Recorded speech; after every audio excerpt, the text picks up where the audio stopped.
What's going on, y'all? It's your boy Deej from Deej Sports. Thank y'all for joining me today. Got another sports overview. We got a lot of news that I wanted to cover today, so thank you guys. If you guys are here, for whoever's watching this video, thank you for taking the time to watch this video, and just wanted to go over some quick, another overview and also some quick analysis as to how I feel about these moves and so forth. So let's first start off with the day being kicked off with a trade. The Bears yesterday acquired Joe Thuney, veteran guard, All-Pro and four-time Super Bowl champion from the Kansas City Chiefs. The Kansas City Chiefs are trading him to the Chicago Bears for a 2025 fourth-round pick. So obviously this is definitely a cap-saving move, obviously, for the Kansas City Chiefs, right? They just franchise tagged their other star Pro Bowl guard, Trey Smith. And also they have some key free agents and also some moves that they need to make to really improve this roster around Patrick Mahomes and the team. So, but for the Bears, I absolutely love this trade. They are now showing an emphasis on beefing up the trenches. They're beefing up the offensive line for Caleb Williams. They just traded for a former starter in Jonah Jackson from the Rams. Just learned too, he only played 4 games last year, so hopefully they can, still get a good bit of play for him after coming off an injury. But obviously Joe Thuney, this is a guy too, look, Pro Bowl guard, All-Pro. He's a 4-time Super Bowl champion. So, I mean, his contribution and his accolades and accomplishments speak for itself. He does have 1 year left on his contract per Adam Schefter. So the Bears are likely going to sit down with him and try to get a contract extension done to keep him there a bit more longer term. Obviously, right, you want some financial security for the longer term. He's still 33. He's 33 years old, so he's getting older, but still, even as he continues to get older, he still is playing at a really, really good level. So great move by the Bears, and we'll see what the Chiefs, right? What do the Chiefs do moving forward? Like, what is their moves? How are they going to improve their offensive line? They obviously now have a hole at guard and tackle, so it's going to be interesting to see what the Chiefs they do moving forward and how they're going to really keep this team, together and build the pieces around Mahomes. The Raiders, they are signing their star pass rusher and one of the best pass rushers in the game, Maxx Crosby, to a 3-year, $106.5 million extension. This will keep him in Las Vegas for the next 3 years. He also resets the market at $35.5 million. So that's more than Nick Bosa. He is now the highest paid edge rusher in the game. So this is, I mean, didn't expect this to coming out. Pretty much expected for Maxx Crosby maybe to potentially want out of Las Vegas with a lot of the new changes that have been happening over the last several years. Obviously, the lack of quarterback play, but he is committed to staying with the Raiders long term. And he's obviously with this extension. So, and great job by the Raiders to go ahead and get this done. And now this will keep him, and obviously he's a huge part of their defense. He's coming off an ankle injury, I believe. He's coming off a season injury, but still, when he's on the field, Maxx Crosby has proven to be one of the best pass rushers in the NFL. He's and also disruptive, both as a pass rusher and as a run defender. He is absolutely a force, an enforcer on that defensive line. So to keep him is very important because, as you know, the Raiders losing him would have just been like, he's kind of irreplaceable at this point right now. You just need as much star power as you can have. So keeping him is very important. So now, right, we will now see what happens with Trey Hendrickson. We'll get to him in a moment because there's some big news surrounding him, right? So who will be the next guy to reset the market? Because it's not going to be Maxx Crosby. Now that he's reset it now, he's not going to hold it for quite long because you got Hendrickson coming up and you got Michael Parsons whenever he gets his contract. I expect Michael Parsons to be the highest paid edge rusher when it's all said and done, just knowing how the Cowboys are. Even though they freed up the cap space, over $56 million in cap space, I still expect how they operate with their superstars. They won't get a contract done until later on in the offseason. So we'll see what they're there. Myles Garrett, of course, as well. So we'll see what happens there. But congratulations to Maxx Crosby, and great job of the Raiders getting that done. Sticking with the Raiders, they're going to sign guard Alex Cappa, formerly of the Bengals, who was just released not too long ago. They're signing him to a 2-year, $11.2 million deal. So he's coming off a bad season last year, didn't have a great year, but they beef up the offensive line a bit. So hopefully in a new scheme, and obviously I'm sure they're gonna make an emphasis to run the football and try to upgrade their running back position in the draft. So we'll see Hopefully he'll bounce back under a new scheme, under that Pete Carroll. Pete Carroll wants to run the football, so we'll see if he bounces back, obviously in a more probably, which is expected to be a more run-heavy team. So we'll see that there. The Eagles, they are re-signing Zach Baul to a 3-year, $51 million contract, $34 million fully guaranteed. So the Eagles, again, they've done this.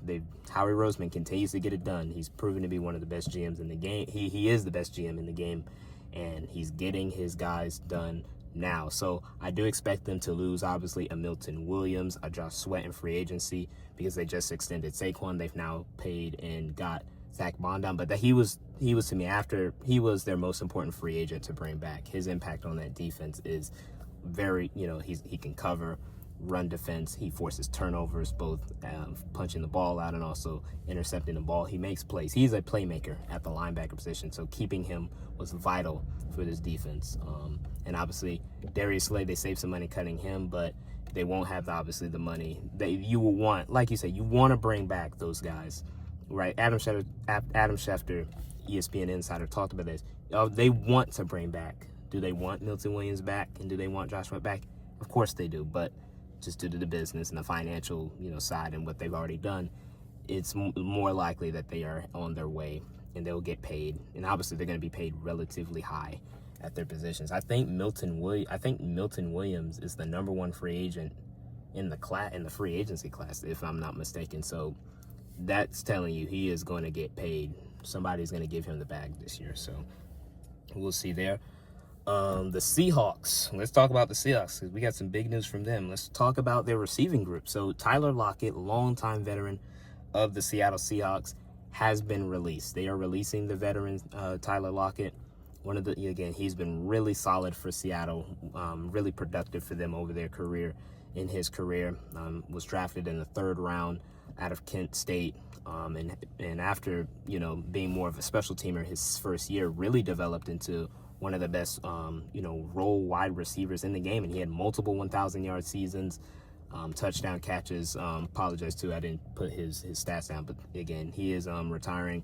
I think he's ranked 2nd all time. He is ranked 2nd all time under the Steve Largent, legendary wide receiver for Seattle. He's 2nd all time in catches, touchdowns, and receiving yards. So I do know that for sure. So great job. Well done on in his career for Tyler Lockett. I think the move saves them. It saves them a lot of money. $17 million. They saved $17 million in cap space. They had re-signed him to a new deal. But pretty much it was an inflated contract. Basically, it was to bump kind of the salary up and stuff like that. But it was pretty much, they were either going to have to extend him again, or they were going to have to release him, which saved them a lot of money, and they need the cap space. They've also released Seattle. They've made a bunch of moves. They released Rayshawn Jenkins, their starting safety. They released Draymond Jones, one of their top defensive linemen, who they signed a few years ago in free agency to a big contract.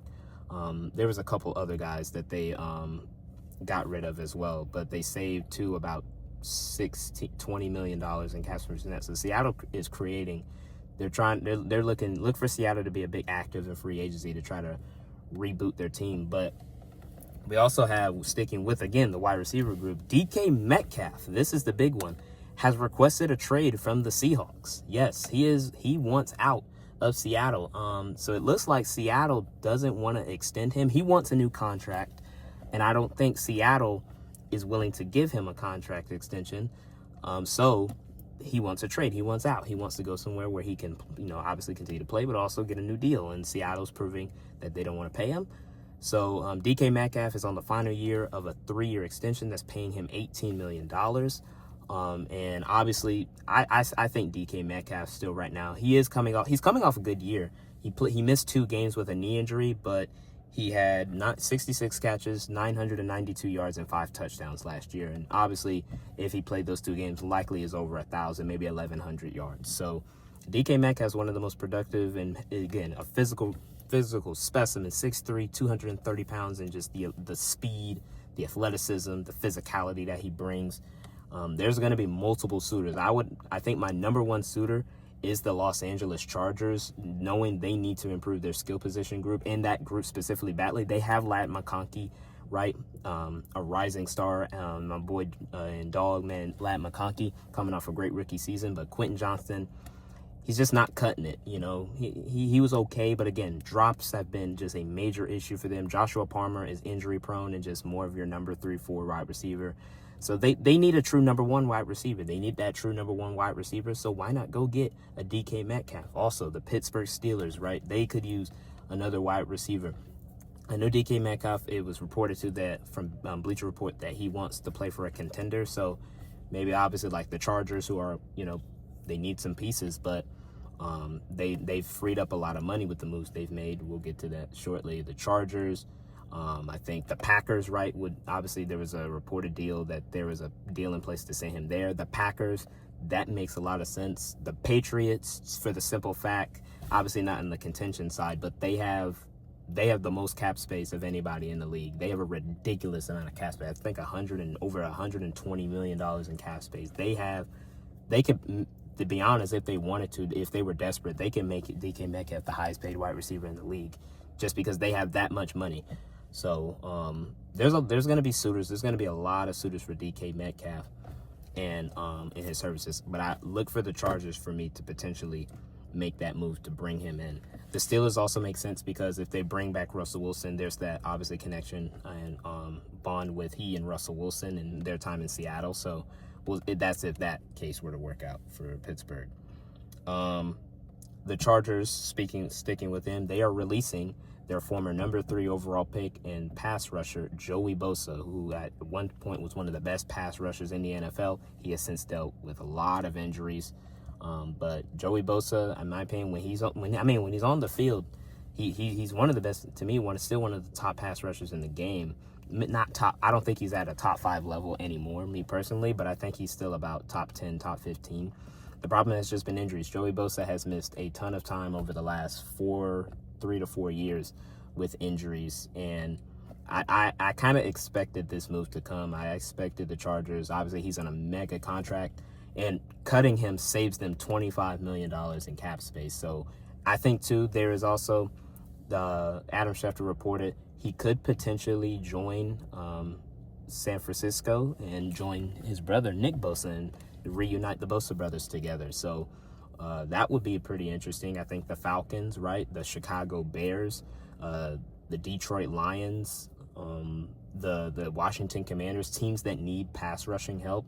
I think Joey Bosa, while he may not be, again, at the peak of his career anymore, or like at the best of his career, early in his career, I still think he's still got, again, despite the injuries, has plenty left in the tank. I think he wants to play. So we'll see where that goes with Joey Bosa, but they free up a lot of money. They now have they do have a glaring need at edge rusher. What will they do at that position?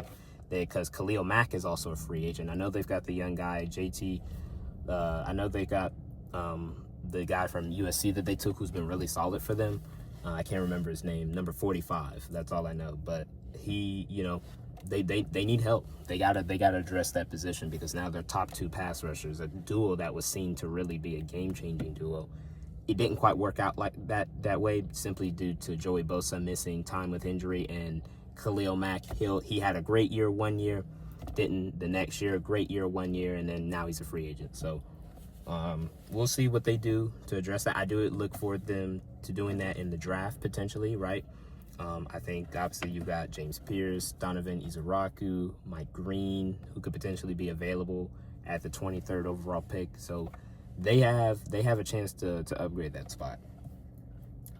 Mitch Morse. So let's talk about my Jaguars here. Let's talk about my Jaguars. So after originally, so Christian Kirk yesterday was released. It was reported that he was gonna, the Jaguars were going to release him.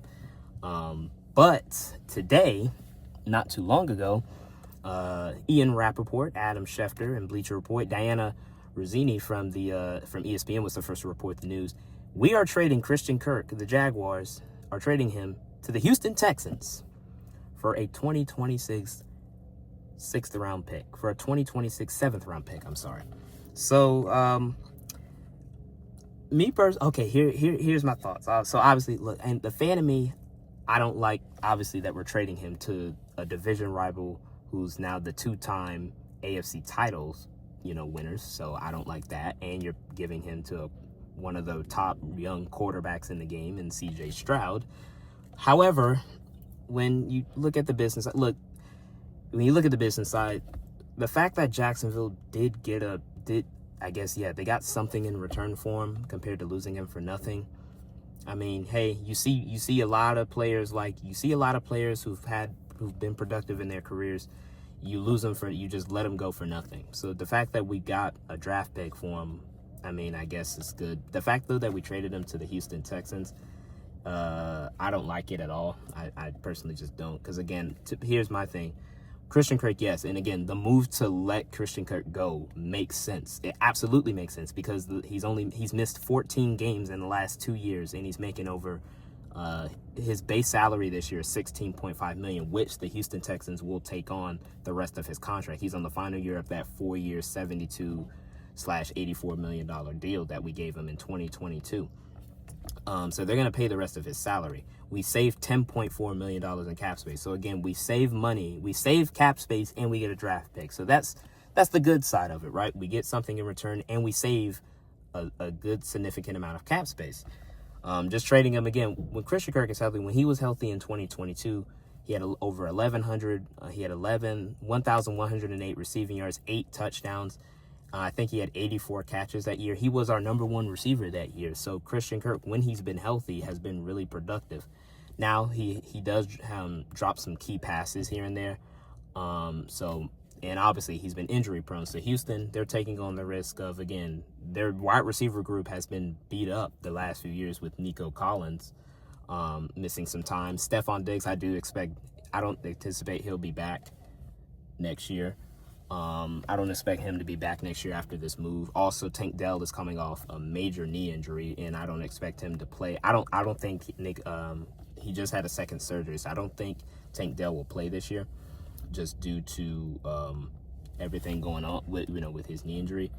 But I mean, it's a good addition for him. I mean, again, you're getting a veteran when he's healthy is really productive. And, like Jack talked about, the Houston Texans, they've got some moves they need to make on improving their offensive line. They've got a new coaching staff kind of coming in, some new offensive coaching, because I know Bobby Sloak, their former offensive coordinator, was fired. So we'll see how, this move works out for him.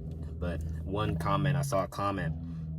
It said one person said I would cry if he scored a touchdown versus us, and I don't think I would cry, but I'd probably be a little upset. I'd take it a little personal if Christian Kirk would have scored a touchdown versus us. That would kind of hurt.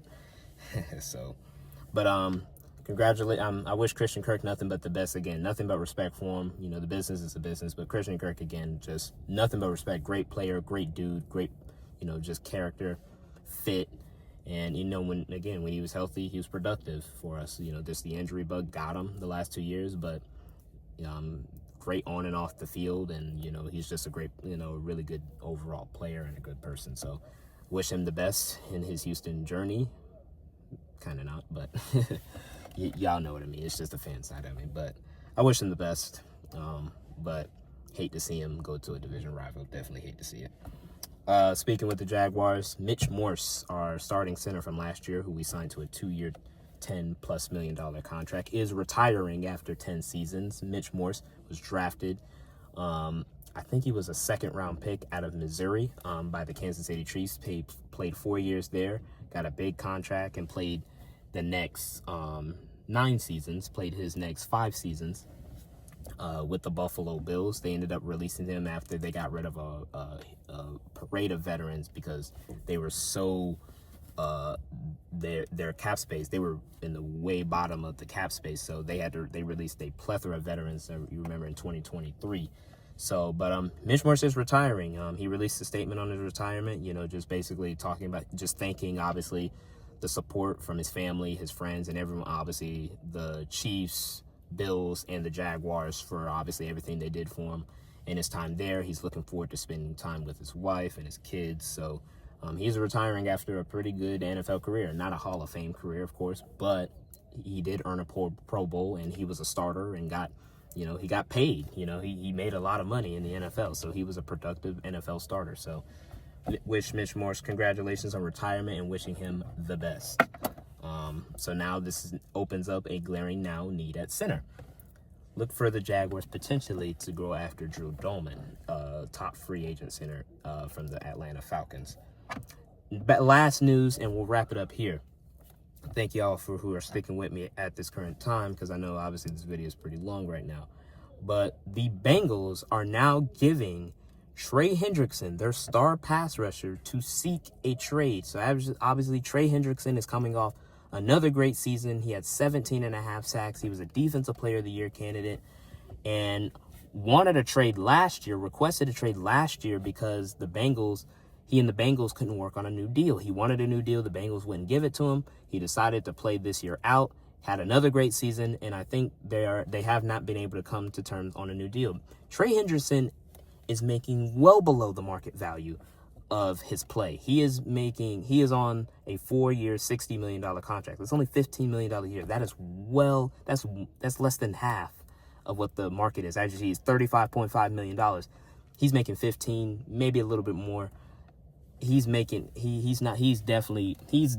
of a new deal. So, but obviously the Bengals, as you see, they've got moves to make. They've also got more other priority moves to make. They've got Jamar Chase, who's due for a new extension. They need to get that done. T. Higgins, they franchised him for the second time. That's paying him now at this point $26.2 million. So I think bare minimum, they will get a second-round pick in return. He'll have multiple suitors, in my opinion. Again, this is a guy who is playing at an all-pro level right now. I think you at least get a second-round pick in return for Trey Hendrickson, at least. He is 31 years old this year, but again, I think with what he's been able to do, 35 sacks in the last several years is very impressive. So he will have suitors. He will get paid. Someone will, eventually give him a contract. Again, we talked about it. The Washington Commanders. The Washington Commanders, they're like top of the list there. They need an edge rusher. They need more guys up front. So I think adding him in that Dan Quinn defense would do really well. The Chicago Bears make a lot of sense as well for me.